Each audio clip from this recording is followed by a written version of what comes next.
What is God going to be up to this summer? Guys, I know what he's going to be doing, what he's doing every day. He is loving on people and he is changing lives. But what is God going to be doing with us, with Encounter God's Presence Ministry? Heidi and I have been given a lot of prophetic words about EGP growing and expanding. And you know what? We've seen that happen.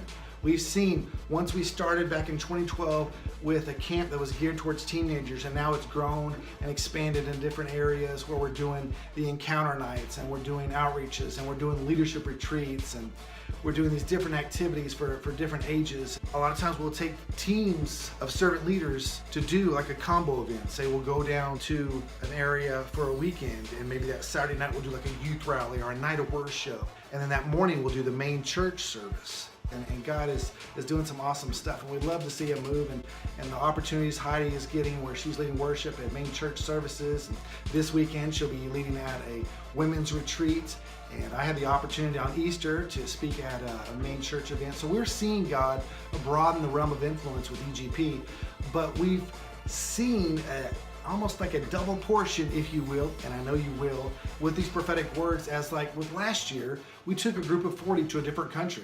We went on a mission trip to Belize, and it was awesome. So we did that. So we're going to do that again this summer in August. So we're going to have a mission trip in August, but we're going to do a second one, a mission trip to Houston. So there we have 2 mission trips for this summer. And then you know what, like I said, with the camps, we started back in 2012 with the youth camp. So we've always had one camp, and that was in Waxahachie, Texas. But now God is calling us for a second one. So we're totally excited about that. God is calling us to have 2. So we've had one in Waxahachie, Texas, and now it's been in 1 state, and now we're going to 2 states because we're going to have one in Hobbs, New Mexico. So I don't know what you do when you hear awesome news or whatever. If you want to celebrate with us, take a minute right now and just do a little happy dance, whatever you need to do. That would be great. Then I got his grace. Now I'm a receiver. God replace the doubt in my mind. I've been loved.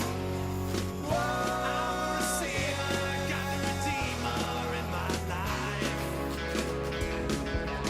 So we're having one in June, and then the second one in July. So we're gonna have Waxahachie, Texas, and Hobbs, New Mexico. So guys, we're excited. With this conference, it's gonna be July 20th through the 22nd. That's a Thursday through a Saturday. And then on that Sunday, the EGP team will be ministering at the main church service. So God is doing some really awesome stuff. Look, because in the natural, guys, this is just 2 or 3 months away. So in the natural, it doesn't seem logical that this thing can be pulled off. You know, this should be something that you plan out for a good 12 months and you get everything lined up, you're promoting and telling people about it, you get all this. But you know what? Heidi and I learned, it's been almost 3 years, that we don't need to look at the natural. We don't need to always think, okay, what's logical? Sometimes God is going to speak something to you and you just need to move on it. Because like with us, with Encounter God's Presence Ministry, 3 years ago, we took a step of faith. We live by faith now.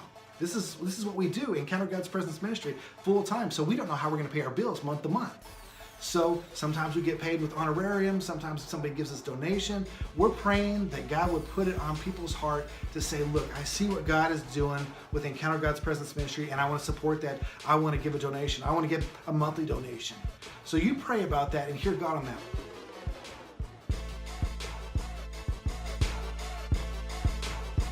But I want to encourage everybody right now to do what God is calling you to do. So when you hear the Father speaking to you, and you trust him because he's a trustworthy God, and then you begin to put faith to it, you begin to walk it out, take your steps of faith, your leap of faith, your jump of faith, whatever you want to call it. So you hear God, what is God speaking to you? What is he calling you to do? And then trust him. I'm going to trust you, God, and then walk it out by faith. Walk it out regardless of what you see in the natural. You're going to trust God with this. So we encourage you guys to be risk takers. You're only here on this earth for a short period of time. Do not live by fear. Don't live by doubt and what you see only in the natural. Begin to live like God has called you to live. You live by faith. You trust him. You be a risk taker. You fulfill your destiny. So maybe God is calling you guys to be a part of one of our mission trips or help us out with one of the camps or be a giver, whatever. But we want you guys to be using your gifts and your talents for God's glory, because that's what it's about, guys. We're here to do the Father's business. That's what Jesus said when he was a 12-year-old, and they said, what are you doing? Didn't you know I'd be about my Father's business? So guys, that's what we got to be. We got to be about the Father's business. Love you guys. Praying for you guys. Peace out. Don't sell out.